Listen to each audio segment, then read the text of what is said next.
compañeras y compañeros.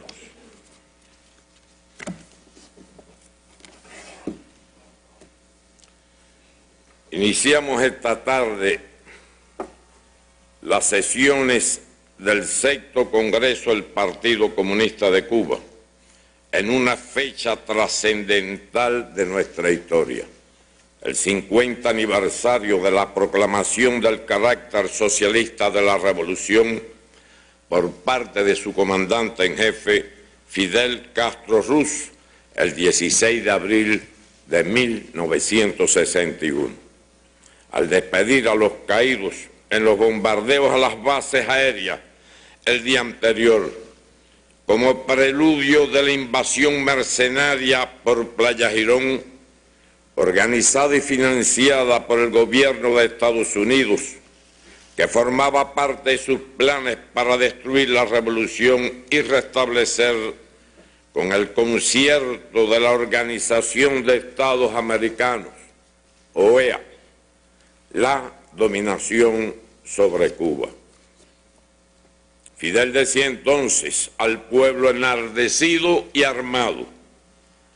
eso es lo que no pueden perdonarnos, que hayamos hecho una revolución socialista en las propias narices de Estados Unidos. Y arengaba: compañeros obreros y campesinos, esta es la revolución socialista y democrática de los humildes, con los humildes y para los humildes. Y por esta revolución de los humildes, por los humildes y para los humildes, estamos dispuestos a dar la vida. La respuesta a este llamado no se hizo esperar, y en el enfrentamiento a la agresión varias horas después, los combatientes del ejército rebelde, policías y milicianos derramaron por vez primera su sangre en defensa del socialismo y alcanzaron la victoria antes de 72 horas bajo la conducción del propio compañero Fidel. La revista militar que presenciamos en la mañana de hoy, dedicada a las jóvenes generaciones y particularmente la vibrante marcha del pueblo a continuación, son una prueba elocuente de la fuerza que dispone la revolución para seguir el ejemplo de los heroicos combatientes de Playa Girón. De la misma forma haremos en ocasión del Día Internacional de los Trabajadores el próximo 1 de mayo, a lo largo y ancho del país, para patentizar la unidad de los cubanos en defensa de su independencia y soberanía nacional, conceptos que la historia ha probado que solo es posible conquistar con el socialismo. Este Congreso, como órgano supremo de la organización partidista, según se establece en el artículo 20 de sus estatutos, que reúne hoy a 1000 delegados en representación de cerca de 800.000 militantes, agrupados en 61.000 núcleos. En la práctica comenzó el 9 de noviembre del pasado año, cuando fue presentado el proyecto de lineamientos de la política económica y social del partido y la revolución, cuestión que, como ya se ha indicado, constituye el tema principal del evento, en el cual están cifradas grandes expectativas del pueblo. A partir de entonces se celebraron numerosos seminarios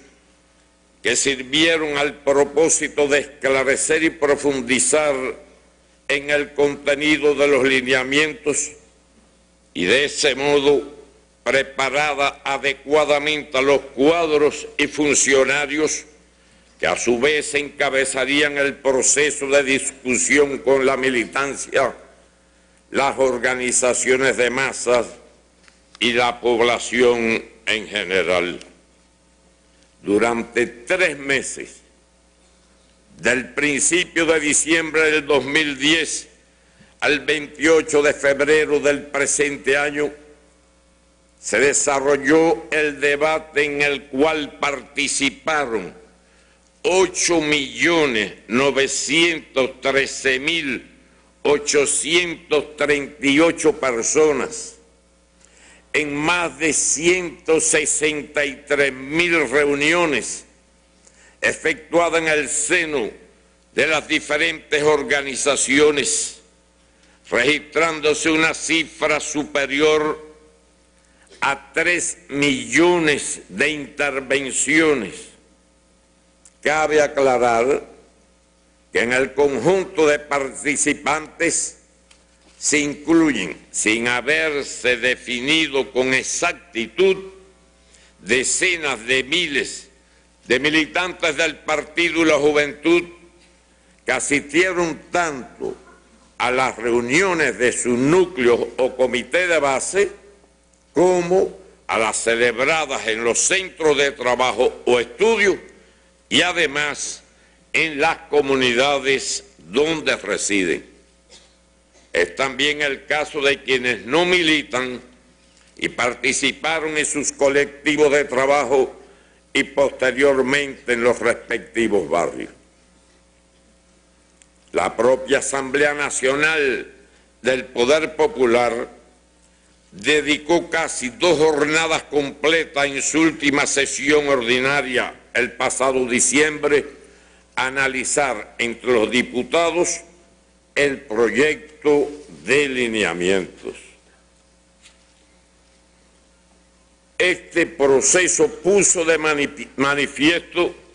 la capacidad del partido para conducir un diálogo serio y transparente con la población sobre cualquier asunto, por sensible que éste fuera, máxime cuando se trata de ir forjando un consenso nacional acerca de los rasgos que deberán caracterizar al modelo económico y social del país. Al propio tiempo, los resultados del debate, por los datos recopilados, constituyen un formidable instrumento de trabajo para la dirección del gobierno y el partido a todos los niveles, así como una suerte de referéndum popular respecto a la profundidad, alcance y ritmo de los cambios que debemos introducir. En un verdadero y amplio ejercicio democrático, el pueblo manifestó libremente sus opiniones, esclareció dudas, propuso modificaciones, expresó sus insatisfacciones y discrepancias y también sugirió abordar la solución de otros problemas no contenidos en el documento. Una vez más, se pusieron a prueba la confianza y unidad mayoritaria de los cubanos en torno al partido y a la revolución. Unidad que no niega diferencias de opiniones, sino que se fortalece y consolida con ellas. Todos los planteamientos, sin exclusión alguna, fueron incorporados al análisis, lo que permitió enriquecer el proyecto que se someta a la consideración de ustedes, los delegados al Congreso. No sería infundado expresar que en su esencia el Congreso ya se celebró en medio de ese magnífico debate con la población. A los delegados nos quedaría en estas sesiones realizar la discusión final del proyecto y la elección de los órganos superiores de dirección del partido. La Comisión Política La Comisión Política Económica del Sexto Congreso del Partido, encargada primero de la elaboración del proyecto de lineamientos, fue responsabilizada después con la organización del proceso de su debate y trabajó en las 5 direcciones principales siguientes. Primera, la reformulación de los lineamientos teniendo en cuenta las opiniones recogidas. Segunda, organización, orientación y control de su instrumentación. Tercera, la preparación minuciosa de los cuadros y otros participantes para la implementación de algunas de las medidas ya en ejecución en estos momentos. Cuarta, supervisión sistemática a los organismos y entidades encargados de poner en práctica las decisiones derivadas de los lineamientos y evaluación de sus resultados. Y quinta, conducción de la divulgación a la población. En cumplimiento de lo anterior, se reformuló el proyecto de lineamientos, el cual fue sometido a análisis los días 19 y 20 de marzo en sendas sesiones del Buró Político y el Comité Ejecutivo del Consejo de Ministros, con la participación del Secretariado del Comité Central del Partido, los cuadros centros de la Central de Trabajadores de Cuba, CTC, y demás organizaciones de masa y de la Unión de Jóvenes Comunistas, resultando aprobado en esa instancia, también en calidad de proyecto que se distribuyó a ustedes para su examen durante 3 días, viernes, sábado y domingo pasados, en el seno de cada una de las delegaciones provinciales al Congreso, con la intervención activa de los invitados, y que será debatido en las 5 comisiones de este evento partidista para su aprobación. A continuación, brindaré algunos datos para ilustrar al pueblo sobre los resultados de la discusión de los lineamientos, aunque posteriormente, una vez concluido el Congreso, se publicará una información detallada, completa, de todo lo que se discutió con la población. El documento original contenía 291 lineamientos, en los cuales 16 fueron integrados en otros. 94 mantuvieron su redacción. En 181 se modificó su contenido y se incorporaron 36 nuevos,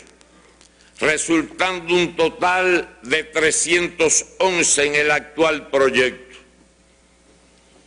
Estos números, en simple aritmética, constatan la calidad de la consulta, donde en mayor o menor medida algo más de 2/3 de los lineamientos, exactamente el 68%, fueron reformulados. Este proceso se rigió por el principio de no hacer depender la validez de una propuesta de la cantidad de opiniones vertidas. Muestra de ello es que varios de los lineamientos fueron modificados o suprimidos partiendo del planteamiento de una sola persona o un número reducido de ellas. Lo advertimos a tiempo antes de las discusiones. Son temas muy complejos los que se van a discutir, que abarcan los problemas más importantes del país, y puede darse el caso que un solo ciudadano haya opinado sobre algo que nadie más se percató o quiso opinar, y si tiene razón hay que incorporarlo. Así hay varios. Otros que 3 personas lo propusieron en diferentes lugares del país.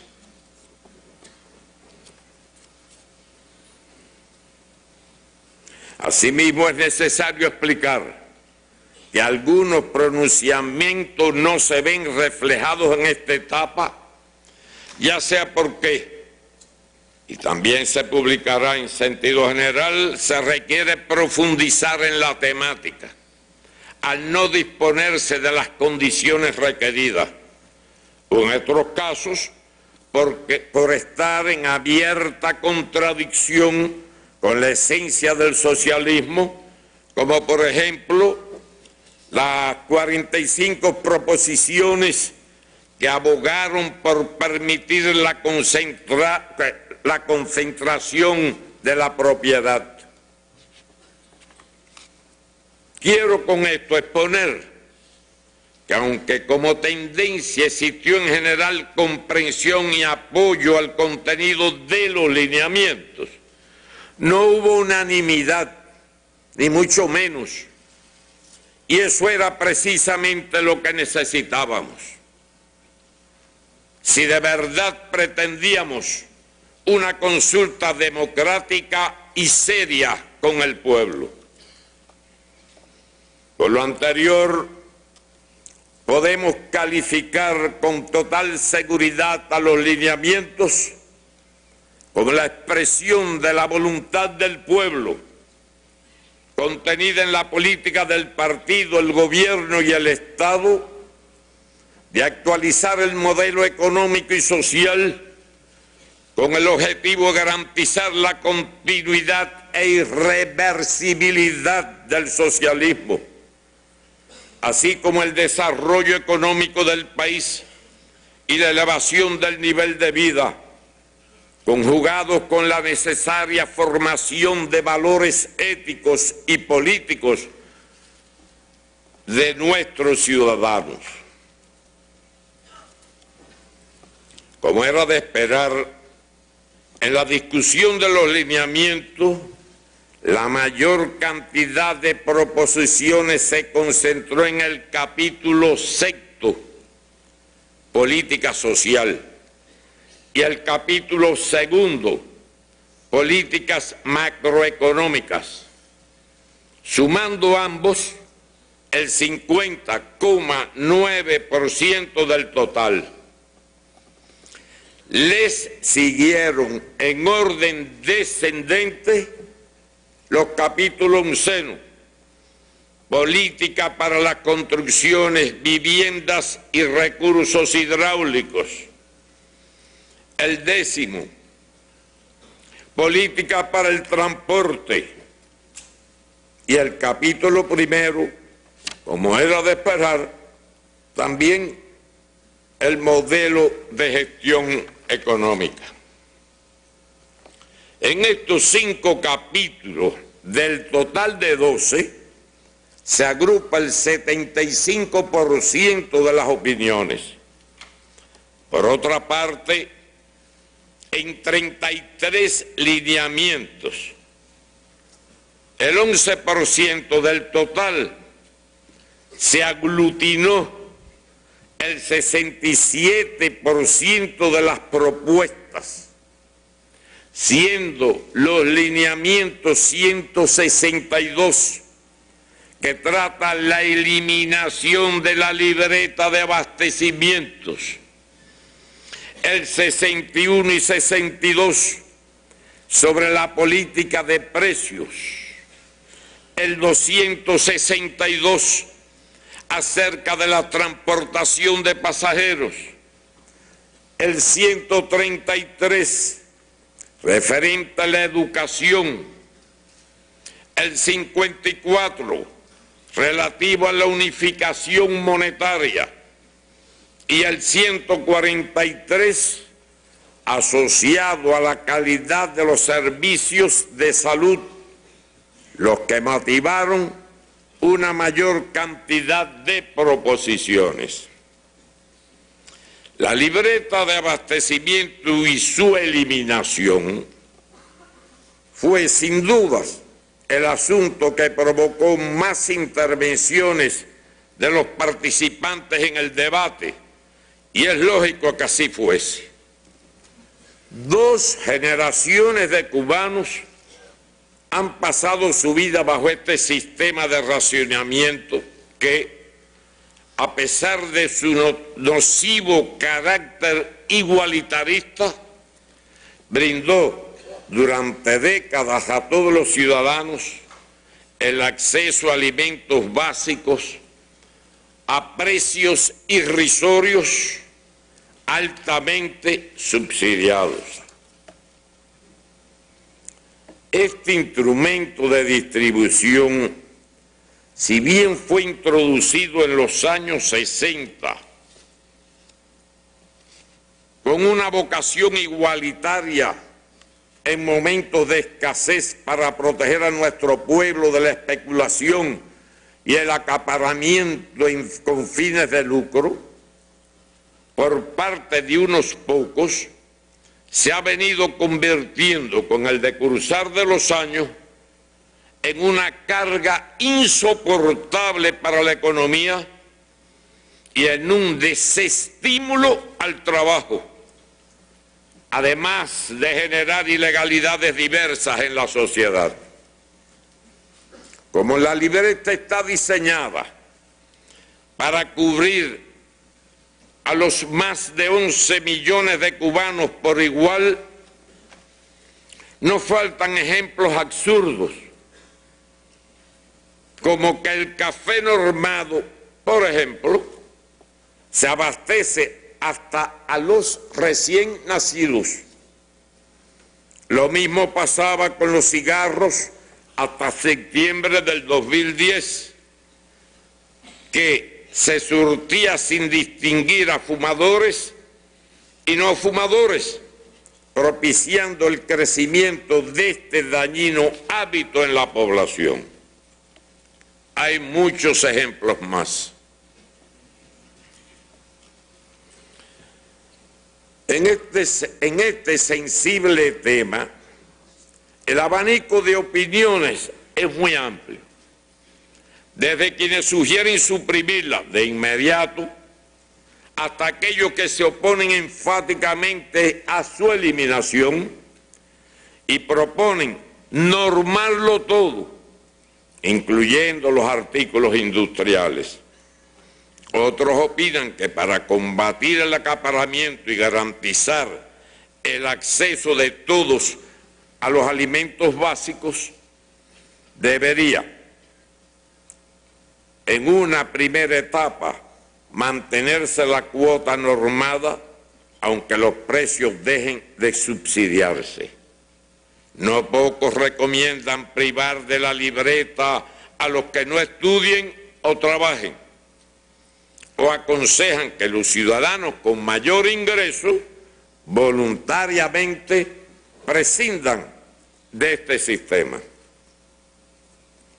Ciertamente, la canasta familiar normada,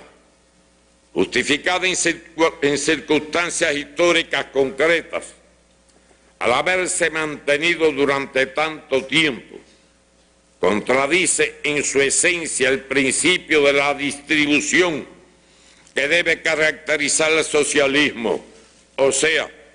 de cada cual según su capacidad, a cada cual según su trabajo, y esta situación debe ser superada. Al respecto, considero propicio recordar lo planteado por el compañero Fidel en el informe central al primer Congreso del Partido el 17 de diciembre de 1975. Cito: en la conducción de nuestra economía hemos adolecido indudablemente de errores de idealismo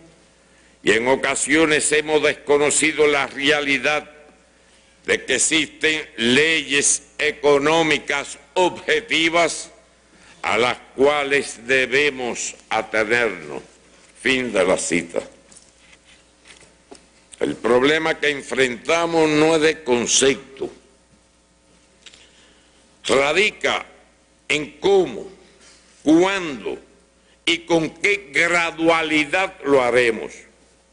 La supresión de la libreta no constituye un fin en sí mismo,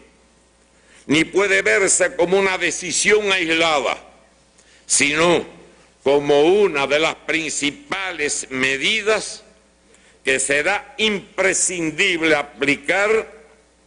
para erradicar las profundas distorsiones existentes en el funcionamiento de la economía y la sociedad en su conjunto.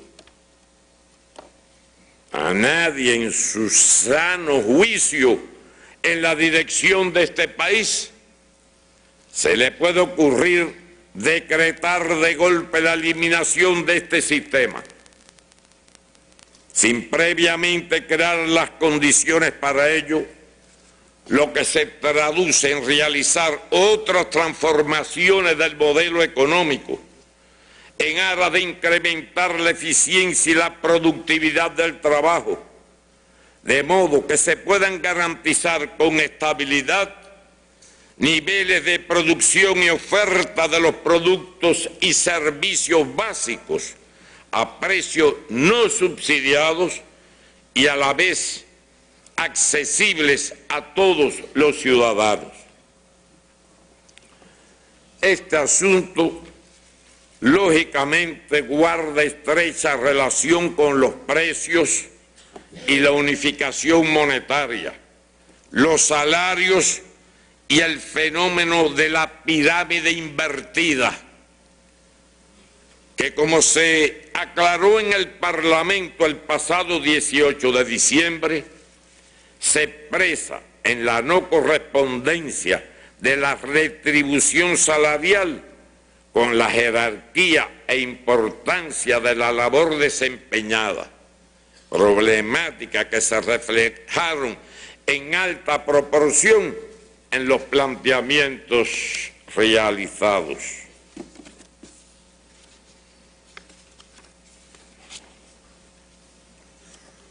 En Cuba, bajo el socialismo, jamás habrá espacio para las terapias de choque en contra de los más necesitados y que son tradicionalmente los que apoyan a la revolución con mayor firmeza. A diferencia de los paquetes de medidas que se emplean con frecuencia por mandato del Fondo Monetario Internacional y otras organizaciones económicas internacionales, en detrimento de los pueblos del tercer mundo e incluso, en los últimos tiempos, en las naciones más desarrolladas, donde se reprime con violencia las manifestaciones populares y estudiantiles. La revolución no dejará a ningún cubano desamparado y el sistema de atención social se está reorganizando para asegurar el sostenimiento diferenciado y racional de aquellos que realmente los requieran, en lugar de subsidiar masivamente productos, como hacemos hasta ahora. Se pasará progresivamente al apoyo de personas sin otro sostén. Este principio conserva total vigencia en el reordenamiento de la fuerza laboral ya en marcha para reducir las plantillas infladas en el sector estatal bajo estricta observancia de la idoneidad demostrada, proceso que continuará adelante sin prisas pero sin pausa, y su ritmo estará determinado por nuestra capacidad de ir creando las condiciones requeridas para su total despliegue. A ello deberá contribuir, entre otros factores, la ampliación y flexibilización del trabajo en el sector no estatal. Esta forma de empleo, a la que se han acogido algo más de 200.000 cubanos de octubre del pasado año hasta la fecha, duplicándose la cantidad de trabajadores por cuenta propia, constituye una alternativa laboral amparada en la legislación vigente y por tanto debe contar con el apoyo, respaldo y protección de las autoridades a todos los niveles, al tiempo que se exija, con el rigor que demanda la ley, el estricto cumplimiento de sus obligaciones, incluyendo las tributarias. El incremento del sector no estatal de la economía, lejos de significar una supuesta privatización de la propiedad social, como afirman algunos teóricos, está llamado a convertirse en un factor facilitador para la construcción del socialismo en Cuba, ya que permitirá al Estado concentrarse en la elevación de la eficiencia de los medios fundamentales de producción, propiedad de todo el pueblo, y desprenderse de la administración de actividades no estratégicas para el país. Ello, por otra parte, favorecerá que el Estado continúe asegurando a toda la población por igual y de manera gratuita los servicios de salud y educación, protegerlos de forma adecuada mediante los sistemas de seguridad y asistencia social, promover la cultura física y el deporte en todas sus manifestaciones y defender la identidad y la conservación del patrimonio cultural y la riqueza artística, científica e histórica de la nación. El Estado socialista tendrá entonces mayores posibilidades de hacer realidad el pensamiento martiano que preside a nuestra Constitución. Yo quiero que la ley primera de la República sea el culto de los cubanos a la dignidad plena del hombre.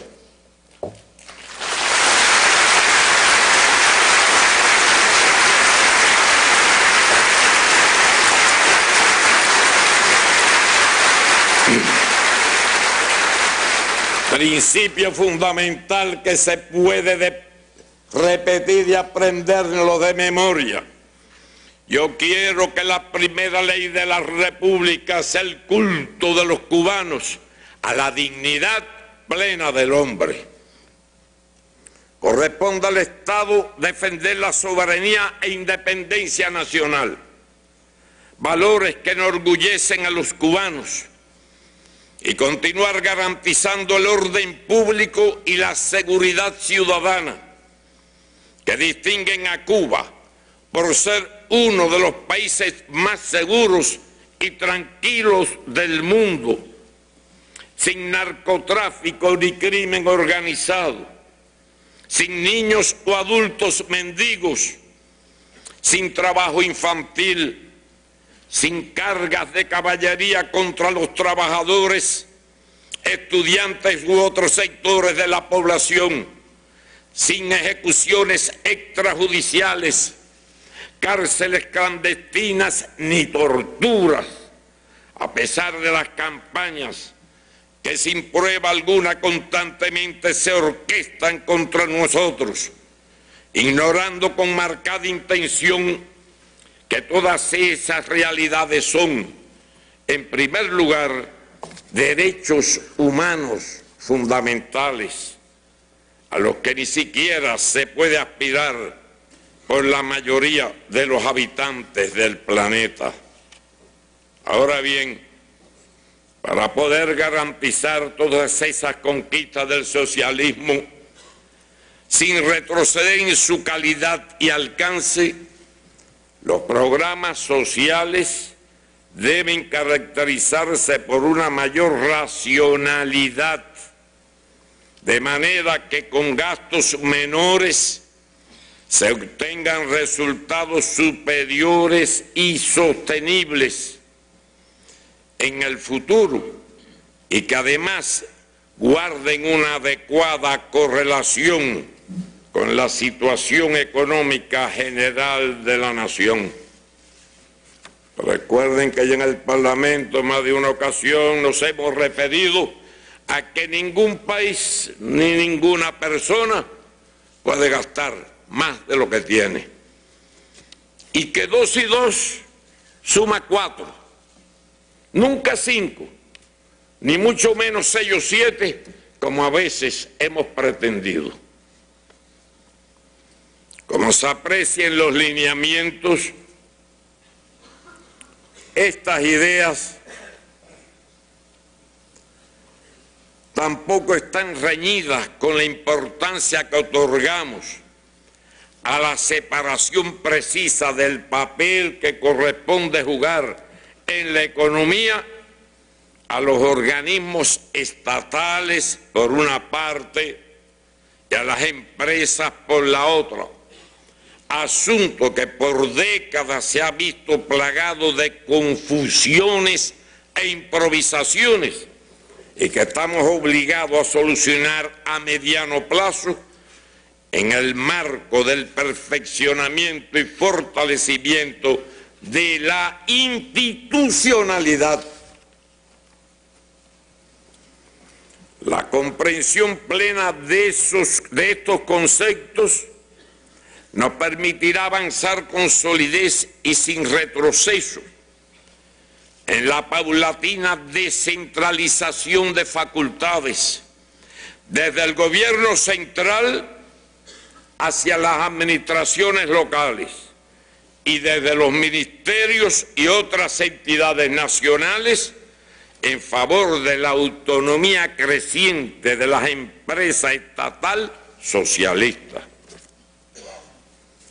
El modelo excesivamente centralizado que caracteriza actualmente nuestra economía deberá transitar con orden y disciplina y con la participación de los trabajadores hacia un sistema descentralizado en que primará la planificación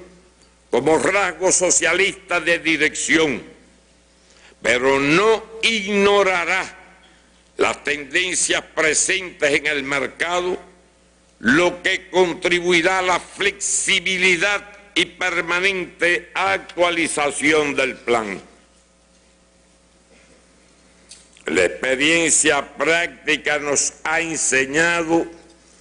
que el exceso de centralización conspira contra el desarrollo de la iniciativa en la sociedad y en toda la cadena productiva, donde los cuadros se acostumbraron a que todo se decidiera arriba. Para algunos, hasta los de arriba se ocuparán de pensar. Yo espero órdenes. Y en consecuencia, dejaban de sentirse responsabilizados con los resultados de la organización que dirigían. Nuestros empresarios, salvo excepciones,